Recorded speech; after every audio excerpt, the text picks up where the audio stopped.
నమస్తే, welcome to our channel. నేను సిరి.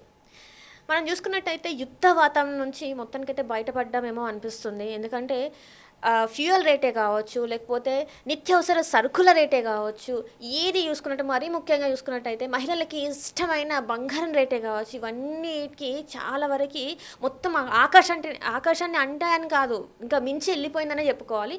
So అట్లాంటి తరుణంలో మొత్తానికైతే శాంతి చర్చలు కంప్లీట్ అయిపోయినాయి, ఇంకా ఒప్పందాలు కూడా అయిపోయినట్టు మనకి చూస్తున్నాం వార్తలు అయితే. సో ఇప్పుడు మరి ఈ శాంతి చర్చలు నిజంగానే సంతకాలు చేసింది వాస్తవమేనా, లేకపోతే ఇంకేమైనా జరిగే అవకాశాలు ఉన్నాయని? ఎందుకంటే గతంలో ఒకసారి ఒక బ్రేక్ వచ్చింది, శాంతి ఒప్పందాలు జరుగుతాయని చెప్పేసి. కానీ అప్పుడు మళ్ళీ 2 days 3 days తర్వాత మళ్ళీ యుద్ధం మళ్ళీ స్టార్ట్ అయిపోయింది. మళ్ళీ అలాంటి పరిస్థితులు వస్తాయా, లేకపోతే ఇది కంటిన్యూ అయిపోతుంది? ఇప్పుడు మళ్ళీ పాత రోజుల్లోకి మనం వెళ్తున్నామా, ఏం జరగబోతుంది అనేది మనకు తెలియజేయడానికి మనతో పాటు ఉన్నారు ప్రముఖ పొలిటికల్ అనలిస్ట్ నరోత్తమ్ గారు. నమస్కారం సార్. నమస్కారం సార్, ఏదైతే ఈ ఒప్పందాలు అమెరికాతో ఇరాన్ ఒప్పందాలు, కొన్ని టర్మ్స్ అండ్ కండిషన్స్తోని ఒప్పందాలు జరిగినాయని చెప్పేసి మనం వింటూనే ఉన్నాం. అంటే అందులో ఏం జరిగింది అనేది ఈ రోజుకి ఇంకా బయటికి రాలేదు, ఏంటి అనేది మనకి తెలీదు.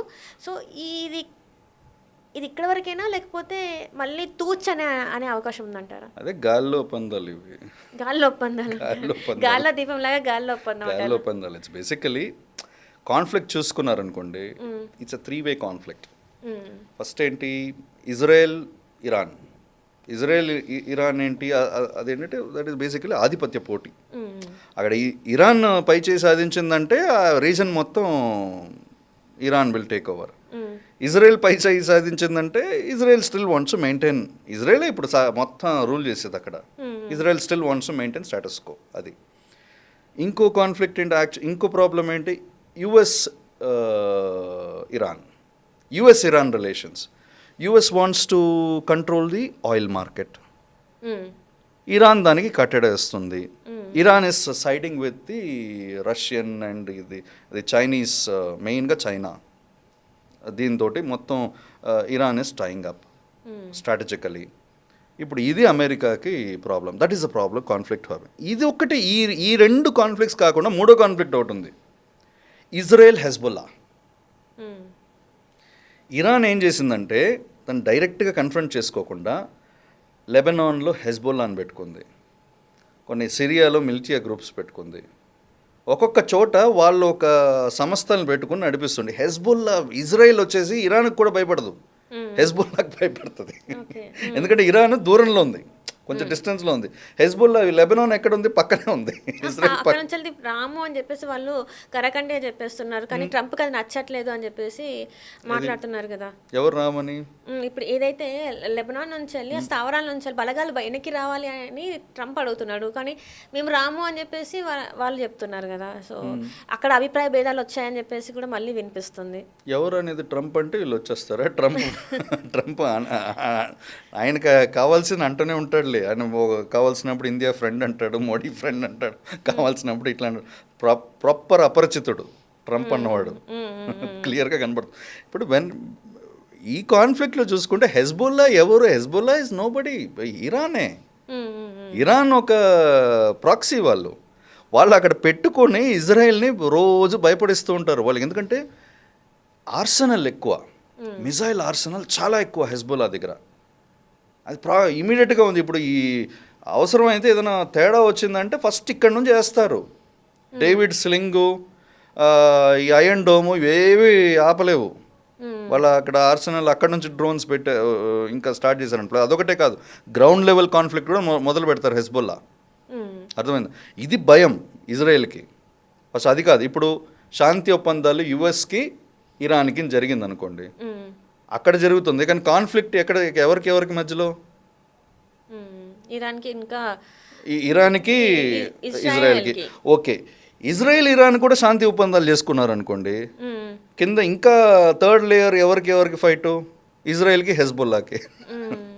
సో వార్ ఏం శాంతి ఒప్పందాలకి యూస్ లేదు, ఏదైనా కూడా లేయర్స్లో జరుగుతూనే ఉంటుంది. కానీ దీంతోనే ఇంకా స్ట్రేట్ అంటే హార్మోస్ జలసంధి ఓపెన్ అయిపోతుంది, ఇంకా ట్యాంక్స్ కూడా అంటే ఏవైతే ఉన్నాయో అవన్నీ కూడా బయటకు వచ్చేసినాయి. ఇంకా మొత్తం ఇప్పటివరకు ఎంతైతే మనం క్రైసిస్ని చూసినామో ఇంకా అవన్నిటికీ అయిపోతుంది అని చెప్పేసి చెప్తున్నారు కదా సార్. మరి అదే అయిపోతుంది, అయిపోవాలి, లేకపోతే వదిలిపెట్టరు కదా.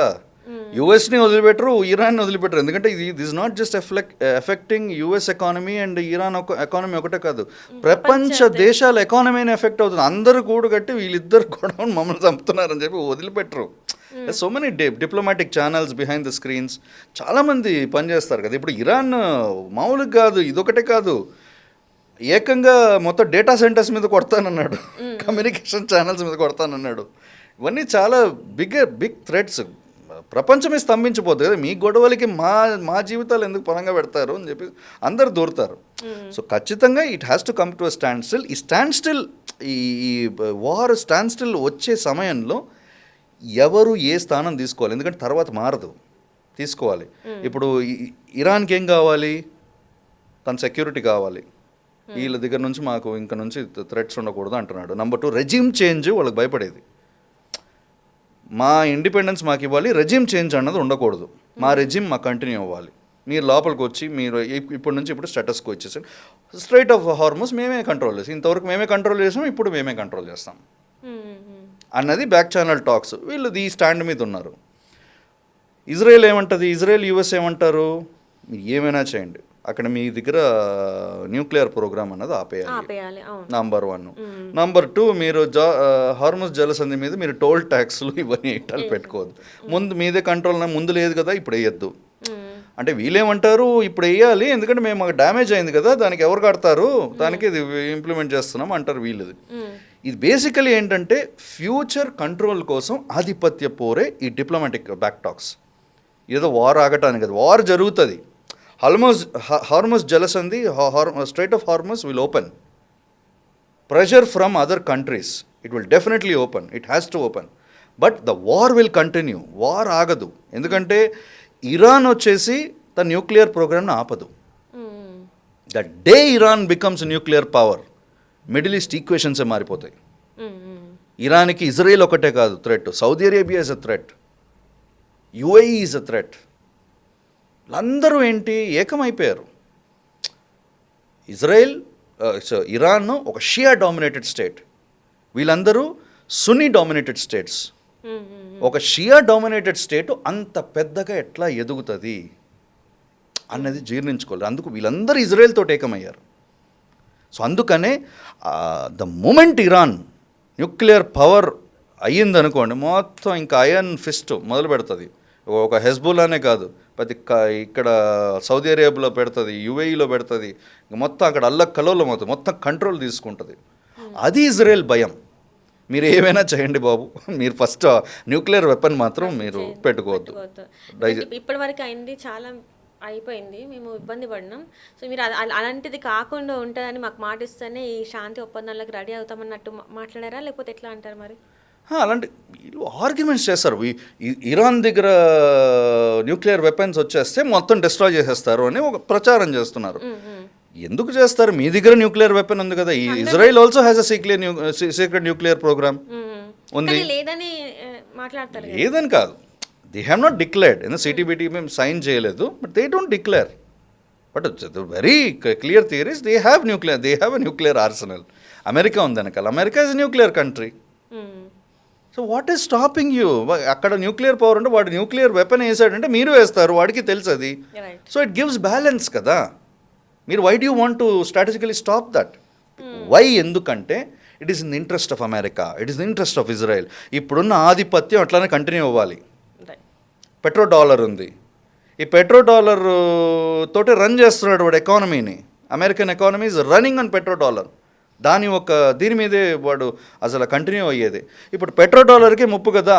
సౌదీ అరేబియా పోయిందంటే ఫస్ట్ దెబ్బతినేది అదే. ఎందుకంటే వీడేమన్నాడు, యుఎన్లో చేసుకుంటానంటున్నాడు స్ట్రైట్ ఆఫ్ హార్మోస్లో. ఇరాన్ దెబ్బ ఎక్కడ కొట్టాలో కొట్టాడు, యుఎన్లో చేసుకుంటాడు. ఇప్పుడు చైనా ఆధిపత్యం మొదలవుద్ది. బికాస్ వరల్డ్ ఎనర్జీ రిసోర్స్ 80% అక్కడ నుంచే పోతుంది కదా. మొత్తం అక్కడ ఇప్పుడు చైనా ఆధిపత్యం వచ్చేస్తుంది. ఈ పెట్రో డాలర్ దెబ్బతిందంటే అమెరికన్ ఎకానమీ కొలాప్స్ అవుతుంది. అది అసలు వాళ్ళ బాధ. ఎట్టి పరిస్థితుల్లో ఇది సద్దుమనగాలని ఉట్టి ఇరాన్ ఇంట్రెస్ట్ కాదు, అమెరికా ఇంట్రెస్ట్ కూడా. ఎందుకంటే భరించలేకపోతున్నాడు ఆ కాస్ట్ని. సద్దుమనగాలి, కానీ సర్దుమనుతూ నువ్వు నాకు భయపడాలి. భయపడు. నువ్వు భయపడినట్టు అట్లీస్ట్ ప్రకటించరా బాబు అని బతిమాలుతున్నావు. నువ్వు భయపడినట్టు నాకు దయచేసి ప్రకటించు, నా పరువు పోతుంది, నా చాలు, నేను వెనకాల నుంచి నీకు ఏం చేయాలో చేస్తాను, నీ న్యూక్లియర్ ప్రోగ్రామ్ కూడా నేను చూసుకుంటాను అని అమెరికా అంటది. ఇజ్రాయెల్ ఏమంటది, న్యూక్లియర్ మాత్రం నువ్వు డెవలప్ చేయొద్దు, డెవలప్ చేసావంటే నేను నా సంగతి అయిపోయింది ఇక్కడ, నువ్వు కాదు నేను పోరాడతాను, నీ వెనక నేను పోరాడతాను. This is the actual conflict. ఇది never ending conflict. Is conflict will ఈ అసలు ఎన్ని సంవత్సరాలనే డికేడ్స్ అయినా కూడా ఈ వార్ అన్నది ఆగదు. ఈ వార్ సైలెంట్గా అక్కడక్కడ జరుగుతూనే ఉంటుంది. బట్ హార్మస్ జలస్ అంది ఓపెన్ అయిపోతుంది. నమస్తే, వెల్కమ్ టు అవర్ ఛానల్. నేను సిరి. సినిమా ఇండస్ట్రీలో అంటే సినిమాల గురించి మాట్లాడడం సర్వసాధారణం, కానీ సోషల్ మీడియాలో సినిమాల గురించి రూమర్స్ అయితే మనం రోజు రోజు కొత్తవి వింటూనే ఉంటాం. ఇప్పుడు వస్తున్న కొత్త, అది మరి రూమరో నిజమో తెలియదు, కానీ మహేష్ బాబు గారు ఇంకా పవన్ కళ్యాణ్ గారితోనే సినిమా అని చెప్పేసి ఒక వార్త అయితే కొన్ని రోజుల నుంచి సోషల్ మీడియాలో వైరల్గా మారింది. సో దీనికి సంబంధించి మరిన్ని విషయాలు తెలియజేయడానికి మనతో పాటు ఉన్నారు ప్రముఖ పొలిటికల్ అనలిస్ట్ నరోత్తమ్ గారు. నమస్కారం సార్. నమస్కారం సార్. ఇప్పుడు చూసుకున్నట్టయితే ఏదైతే ఉందో సోషల్ మీడియాలో ఈ వైరల్ అవుతున్న న్యూస్, మహేష్ బాబు గారు ఇంకా పవన్ కళ్యాణ్ గారు సినిమా అని చెప్పేసి, దీన్ని ఎట్లా చూడాలంటారు? ఇది మల్టీ స్టార్ అదో టీజర్ వచ్చింది, some leak somebody is spreading rumours, ఏదో మల్టీ స్టారర్ అని చెప్పేసి. మరి ఫస్ట్ మహేష్ బాబుతో మల్టీ స్టారర్ అంటే రాజమౌళి గారు ఒప్పుకోవాలి. ఆడ ఎస్ఎస్ఎంబి జరుగుతుంది కదా, తన నుంచి బయటకు వచ్చి మల్టీ స్టారర్ ఎక్కడ చేస్తాడు? ప్లస్ మల్టీ స్టారర్ ఎస్ఎస్ఎంబి తర్వాత మహేష్ బాబు తోటి మల్టీ స్టారర్ చేయాలంటే ఆ స్థాయి ఉన్న హీరో కావాలి. మహేష్ బాబు రేంజ్ పెరిగిపోతుంది ఎస్ఎస్ఎంబి తర్వాత. ఇదిగో బియాండ్ ఏమైనా ఒక ప్రభాస్ కానీ అది కూడా దాటిపోతాడు ఎస్ఎస్ఎంబి, ఎందుకంటే ఇంటర్నేషనల్ రిలీజ్. అదే వారణాసి సినిమా ఒక ఇంటర్నేషనల్ రేంజ్కి వెళ్ళిపోతుంది. వెళ్ళిపోయిన తర్వాత ఆ రిలీజ్ తర్వాత ఇంకో రేంజ్ ఉంటుంది. ఆయనతో మల్టీ స్టారర్ చేయాలంటే ఒక ప్రభాస్ రేంజ్ ఉండాలి. ప్రభాస్ గారి రేంజ్ ఆ రేంజ్లోనే మల్టీ స్టార్ చేయాలి. పవన్ కళ్యాణ్ గారితో మల్టీ స్టార్ చేసి ఆయనకేం వస్తుంది? ఎందుకు వచ్చాయి అంటారు? ఈ రూమర్ ఎందుకు వచ్చిందంటారు? ఏమో మా పవన్ కళ్యాణ్ గారి ఫ్యాన్స్, వాళ్ళ కోరిక, వాళ్ళ ఆకాంక్ష. పాపం ఈ ఓజీ సినిమాలు ఆ సినిమాలు తీసుకుని మొత్తం ఫెయిల్ అవుతున్నాయి కదా. ఆయన ఇట్స్ షోయింగ్ ఎస్ పబ్లిక్లో how is behaving. It's sowing an impact on his movies జరుగుతుంది కదా. ఇప్పుడు ఏదో కొంచెం మొత్తం ఒక మంచి ఇది రావాలంటే ఇప్పుడు నెక్స్ట్ మల్టీ స్టార్ చేస్తే మళ్ళీ లైమ్ లైట్ రాజకీయంగా అంత సంతృప్తి చెందుతలేరు అనుకోవచ్చా ఫ్యాన్స్? సినిమా పరంగానే ఆయన హీరోగా చూస్తేనే ఫ్యాన్స్ హ్యాపీగా ఉన్నారు, ఇట్లా రాజకీయంగా ఆయన పాలన చూసి హ్యాపీగా లేరని అనుకుంటున్నారా ఫ్యాన్స్? మరి ఏమనుకుంటున్నారు?